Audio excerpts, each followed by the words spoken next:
Miko Peled is the son of General Matti Peled, a leader in the 1967 war who also fought in the War of Independence in 1948. Like his father, Peled is an advocate for an end to the occupation of Palestine. As an Israeli, he offers an insider's perspective on just how far Israel has strayed from its democratic principles. His observations are now collected in a book, The General's Son: The Journey of an Israeli in Palestine.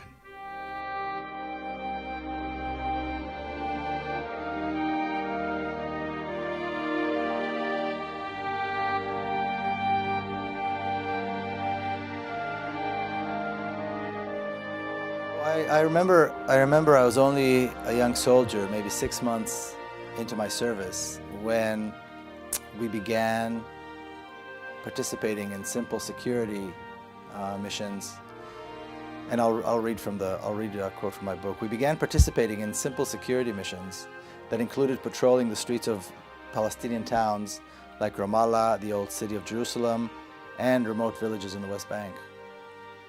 Not once did I have a clue why we were there or what we were securing.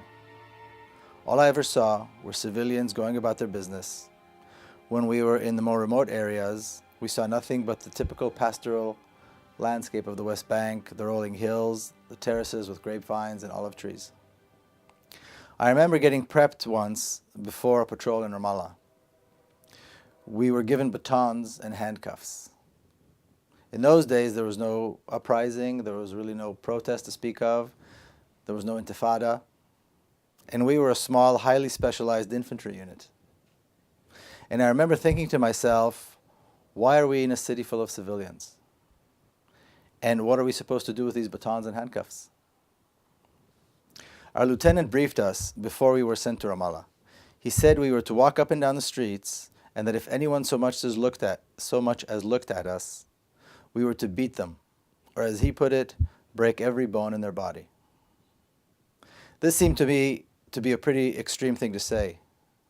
To break people's bones just because they looked at us? How could they avoid looking at us? We were a platoon of fully armed infantry soldiers in a city full of civilians.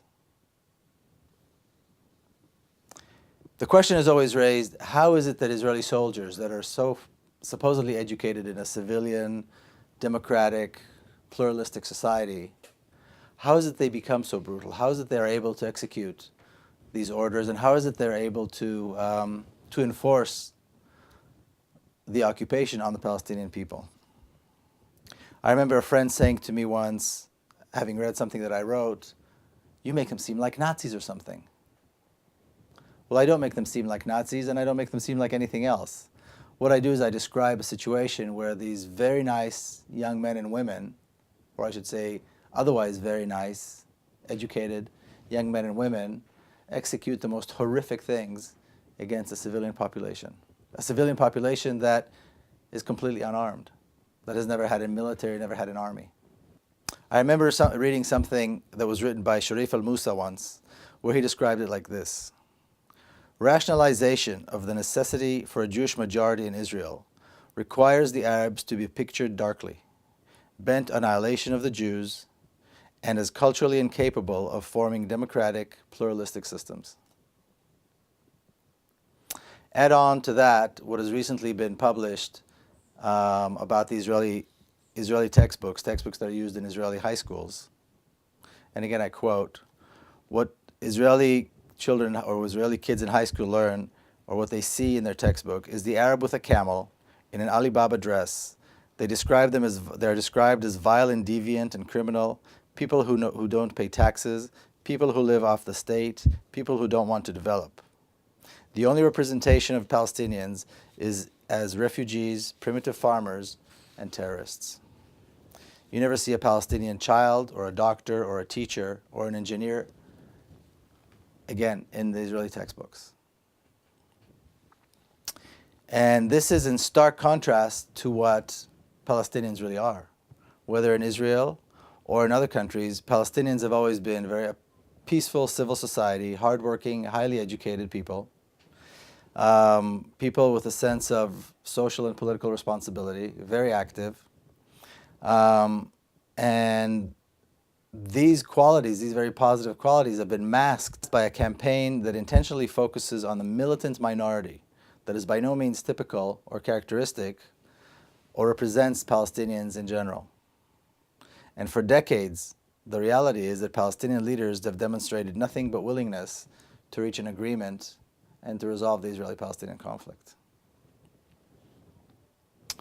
In Israel, generally, Palestinian national aspirations are ridiculed. The claim is always made that the whole notion of Palestinian identity is a new thing. It was something that evolved after 1967. The Palestinians who are Israeli citizens are referred to as the Arabs of Israel, which is an interesting term because it serves several purposes. First of all, this associates the Palestinians themselves who are Israeli citizens from the land. In other words, the sense is that these people really have no national aspirations and they actually have no connection to the land. So anything they say about their connection to the land must be false. And besides that, there are 22 Arab countries, and since they're just Arabs with no particular other identity, they can just go and live in any other Arab country. And this is the sense. It creates a misleading impression that this is, again, just a transient population. Another thing that this suggests is that they are living in Israel and therefore at the pleasure of the Israeli Jews. And therefore they must be obedient. Therefore they must be grateful. And if they misbehave, or they protest, or they don't like it, then we will take away their identity, we will take away their passport, we will take away their ID as Israelis, their citizenship, and they can go somewhere else. I believe it was Ahmed Tibi who spoke in the Knesset one day, and he compared the word that Arabs use, or the Arab word for nationality, where there was a debate about taking away Palestinian citizenship, or the Israeli citizenship from Palestinians. And he said the word in Arabic is watani, and watani is a person who belongs to the land, to the homeland. So his claim was, well, you can take our passports, you can take our citizenship, but you're not going to take our connection to the land. And it's a very, very interesting distinction. And again, the Israeli campaign, the Israeli idea is to take away the connection between the people and the land. They are transient, and they happen to be here at our pleasure, and if we don't like it, and if they don't like it, they can just go, or we can send them away. But the notion of watani as somebody who's connected to the land is a very powerful one, as opposed to citizenship, which is a piece of paper, which is really meaningless.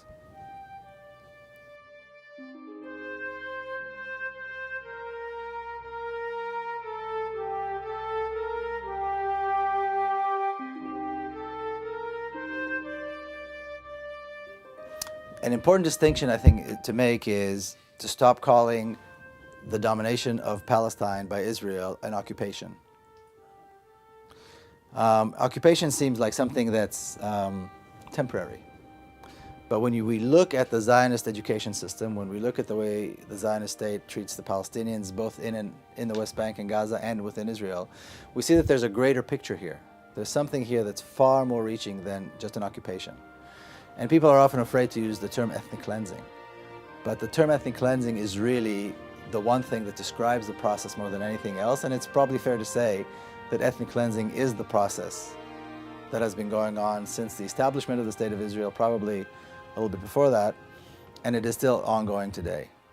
So trying to solve the issue of the occupation is by no means going to solve the issue of the Israeli-Palestinian conflict.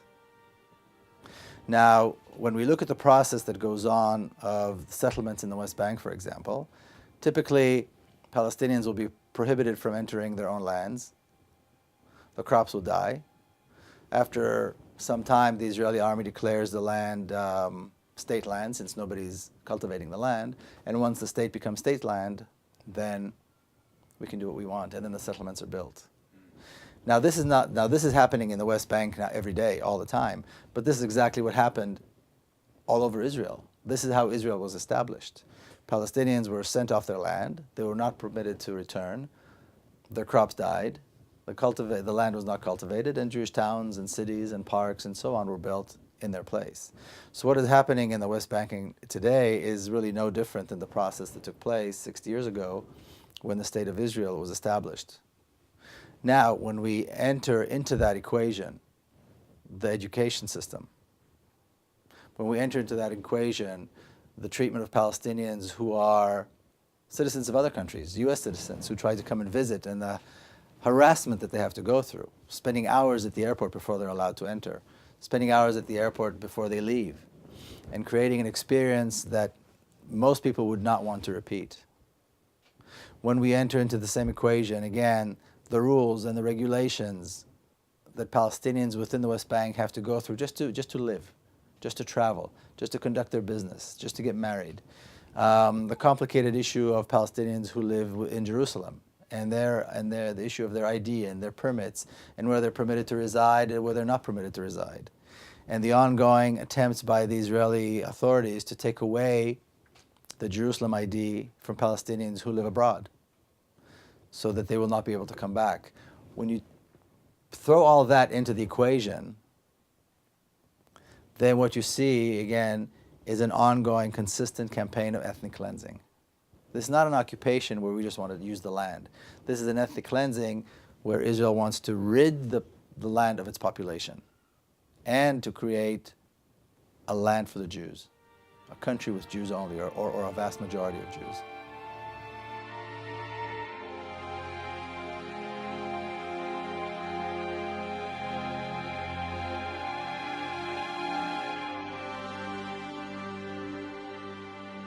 In the decades after the 1967 war, there were ample opportunities to make peace based on the two-state solution. And at every point, Israel rejected it. And instead, they preferred to allocate massive resources to further the Israeli military buildup and to build settlements in the West Bank. So, and this, my father said this in a speech about 20 years ago here in the United States. A country that invests in an army and military is not a country that wants peace.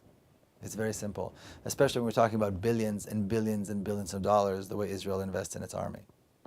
So this was what they opted to do. They opted to build a massive army and to build settlements in the West Bank, and not to negotiate a peace agreement with the Palestinians, and not to partition the land, which is what led us to the situation in which we are today. And as I look back at my life growing up as an Israeli, the way we see our homeland again is everything that happened that wasn't Jewish is trivialized. The only thing that's important is that we were there 2,000 years ago, we were thrown out, we were exiled, and now we returned. And everything that's being done now is to connect the past with our present and trivialize anything that happened in the interim, including the fact that half the population are not Jews. That is a big part of it. And again, that ties in once again to the ethnic cleansing. That's why ethnic cleansing is so important. The only way we can make that connection is if there is no other people living there with us who are different. And so the ethnic cleansing is a big part of making that connection, of trivializing not only the culture, not only the history, but the people who live on the land that are not us, that are not Jews. I remember reading something that Ilan Pappé wrote, where he says the occupation proceeds from the same ideological infrastructure on which the 1948 ethnic cleansing was erected. In other words, the current Israeli policies in the West Bank are directly related and part of the same policies that created the ethnic cleansing in 1948, that executed the ethnic cleansing in 1948. So there's a direct connection there, and this is really a continuation. One is the continuation of the other. And of course, this explains many things. And again, going back to the process upon which Israel takes over the land, I participated in a protest in Bet Umar just a few weeks ago. They have a weekly Saturday protest. And the process that is taking place there now is that the settlement of Karmei Tzur, which sits on Bet Umar land, wants to grow. And they want to take more and more of the Bet Umar land, agricultural land. Now, I was there in the spring, and I saw everything in bloom. Terraces upon terraces of fruit trees and so on in bloom. It was a beautiful sight. I was there again a few weeks ago, and now all the fruit are sitting on the trees. And the army will not permit the farmers to go and collect the fruit. They will not permit them to go and cultivate the land. They will not give them access to go to the land so that everything dies. They can claim that the land belongs to no one and can take over it and keep building Karmei Tzur. So during the protest, there were perhaps maybe 15 or 20 protesters, maybe a little bit more. They were walking towards Karmei Tzur on the agricultural lands over the terraces and the fruit trees. And the army was already there. And I got there maybe a minute or two after the protest. I was a little bit behind. And the army was running amok. I mean, it was incredible to see. You had at least 70, 80, maybe 100 soldiers. You had the Israeli army, and then you had the border patrol or the border police, which is another kind of military unit, but it belongs to the police. And they are ruthless. They are more ruthless than the army. They have a reputation. They're called Mishmar HaGvul. And the army was telling everybody to leave.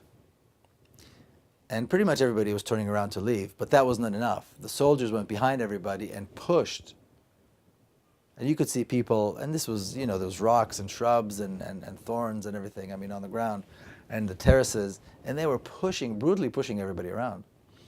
And they created this unnecessary war zone between the handful of protesters and the massive forces that the army brought. And at one point I was pushed and I turned around to the soldiers to tell them to stop pushing me.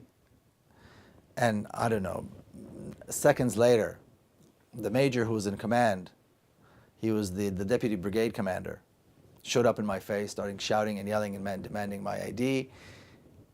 And in no time at all, grabbed my thumb, tried to break it, put me in a choke, started yelling at me, and then accusing me of assaulting soldiers and accusing me of not willing to identify myself, and everything within seconds and in such a brutal way and in your face. And of course with an attempt to intimidate. Well, protesters don't get intimidated, and certainly the Palestinians aren't getting intimidated. They go back every Saturday and they put up with this, and what happened to me happens to them every week. I did give him my ID pretty much right away. I argued with him a little bit, wanting to know why he needs my ID suddenly, but I gave him my ID. And then he proceeded to push me, and others pushed me, and we were all eventually pushed down these terraces in a way that was not only brutal and unnecessary, but dangerous. People could fall, people could hurt themselves, but they cared nothing for that. And in the end, you had the soldiers standing up on the terrace. And just to understand, the soldiers are fully armed in combat gear. Now they're there to face an unarmed small group of people that are there to wave a flag, walk to a certain place, make a statement, and then go home. This is really the intent. The protests in Bet Umar are clearly non-violent protests. They're clearly, by definition, and also according to the directives that are given by the organizers, they're non-violent and they're peaceful marches. And unfortunately, they're not very well attended. But there you have it. So the soldiers were standing up on the terrace above the rest of us, and we were standing on the dirt road. By then, I was notified that I was already under arrest, and I shouldn't go anywhere. Of course, they had my ID, they had my passport, so I couldn't leave. And then this exchange began between us on the bottom and the soldiers. And when you look at the soldiers, again, they're fully armed. They've got helmets on. They've got their gear. They've got their guns. It's a hot day. There's dust from all the running and pushing and everything. And they look like they were just victorious in some battle, some really serious, difficult battle. And I looked up to them and I said to them, doesn't this look absurd to you? Why are you dressed like this? This is the enemy? You bring it takes really 100 soldiers to push down 15, 20 peaceniks with a flag? Is this really what you all signed up to do? And then I thought it was important for them to realize two things. Number one, that what they're doing is illegal. What they're doing is brutal, is unacceptable, and that they will one day pay the price. And I've said this several times when facing soldiers in these situations, and I said to them, you need to realize that one day you're all going to go down on your knees and you're going to beg forgiveness from the people of Bet Umar, because thanks to these people, these protests are peaceful. thanks to these people, there are no suicide bombers. Thanks to these people, there is no violence to speak of. And you need to go down on your knees and apologize now, because if you don't do it now, you're going to do it later on. And they didn't like that. A couple of soldiers, begged their commanders to, come and get me, and how dare I talk to them like this, and how dare I say this. And I said it again, you guys will all go down on your knees and beg forgiveness for what you've done to these people. Now, Beit Umar is a town that suffered a lot. Raids and killing of innocent civilians, and still it's a town that's characterized by a leadership that is committed to peace, that is committed to reconciliation, but is also committed to resistance through peaceful means. So it's a very unique place in that regard, that there's it's not unique because Palestinian resistance by and large is like that, but the concentration of people in Beit Umar who are committed both to reconciliation and to nonviolent resistance is quite remarkable. And that's why I like to go there. And then the exchange went back and forth, and then they went back and claimed, yes, well, you attacked a soldier, and so on and so forth, which of course was absurd. And I said to them also, I said, look at you guys, you think it would make sense to anybody to hear that I attacked you? You're fully armed, you're in combat gear. Besides, this is a non-violent protest, by definition, by declaration. And at one point, another soldier said, well, fine, I'll take off my gear and it'll be just you and me, man on man. And I said, no, you don't understand. This is a non-violent protest. Non-violence is a principle. And this principle is what guides these people that come to protest here, that come to march here. They're not going to roll over and die. They're going to come back next week, but the principle remains. You can break people's arms, you can choke them, you can beat them, you can arrest them, but they're going to come back, and if it won't be them, it'll be others. And of course, they didn't like hearing that. And another thing that I like to remind them is who I am and who my father was, and that I know what a soldier is, I know what an officer is, and I know what a general is. And there were days where the Israeli army fought real armies. Now the Israeli army is fighting nobody. They're not really fighting, they're beating people up. They're brutally oppressing and beating people up. And again, I reminded them, and the unit that is in charge of these, whatever they're called, coming to these protests and brutally pushing people around, has a special name. It's called dukhifat or something, which is some kind of an exotic bird. And they're very proud of their identity and of their identity as a unit and so on and so forth. And I look at them and I said, so this is what you do? It takes all of you in full combat gear to push around 20 peaceniks? Are you that weak? Are you that scared? No wonder people think you're scared. Because if this is what it takes to deal with just a few peaceniks with a flag, then obviously you must be very scared. Which of course they didn't like, but they need to understand that this is what they're saying. Their actions, and these are young, the soldiers can't be more than 19, the officers are 21 maybe, and if the more senior officers could be 25, maybe approaching 30. These are young people. And this particular major, this particular brigade, the deputy commander, seemed to me to be particularly brutal and vocal and noisy and violent. And then in the end, so they determined that I was under arrest. Everybody left and they took me off to the side, and all the commanders, all the officers were standing by the jeep. And they began taking off their helmets, and they were sweaty and they're full of dust. And I said, look at you. You look like you just came back from a real battle. You're pretending like you're real soldiers. What did you actually do? What did you actually do? You ended up with me. I'm the enemy? These 15, 20 peaceniks, or however many there were, these are the enemy? Look at you. You're pretending like you're a real army, and you're not doing anything. All you're doing is pushing around a few peaceniks with a flag. You need to realize you're not an army. You need to realize you're not this, this Israeli army legend that, everybody's talking about, that won wars and defeated armies. You're nobody, you're nothing. This is a fake and phony. This is not a real war, and you're not real soldiers. You're a brutal occupying force that's just, here to dominate a civilian, by declaration, non-violent, unarmed population. So they cuffed me and began to, took my bag, I had a little handbag, took all my stuff out, took my iPhone, erased all the pictures I took, My hands were cuffed. There's no way I could resist. And they put it in my back pocket, and that was it. And then when they were done with me, they gave me over to the civilian police, who then proceeded with the arrest, because I'm an Israeli civilian. And then the police had to make sure that one of the officers would come and actually file a complaint against me. Otherwise, they'd have to let me go, which is what happened in the past. The officers didn't show up, and they had to let me go after several hours without any charges. This time, they came and actually pressed charges. And the charges included assaulting soldiers, refusing to identify myself. And the officer made up this whole story. Now, it wasn't the officer that I was dealing with. That was the major. This was the captain, an entirely different officer. How he asked me for my ID and I refused, and I pushed him and he pushed me back, and finally he had to reach out and pull my ID out of my pocket. Now, I was wearing a shirt with no pockets, and I said to the police officer, which pocket exactly did he pull it out of?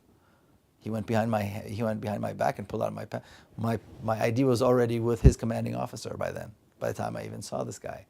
It was a complete tall tale that he made up, which included a few other. He also claimed that I called them Nazis, which I didn't do, and I never do.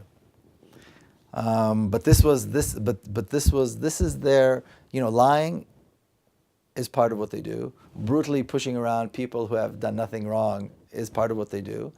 And again, I can't help by looking back, 20 or so years ago when I was a young officer and my lieutenant gave me those commands to break the bones of anybody that looks at me, and gave me a baton and handcuffs. And I thought, what is he talking about? Well, these young soldiers obviously have had better training, better education, because they knew very well what they were doing, and they believed that what they were doing was the right thing, and they kept challenging me, saying to me things like, "Well, if your father was a general, he must be ashamed of you now." I said, "Well, Google his name and you'll see. He wouldn't be ashamed. He'd be ashamed of you, because you guys have brought the Israeli army to the lowest point anybody could possibly imagine. And 4 decades ago, he said that this would happen.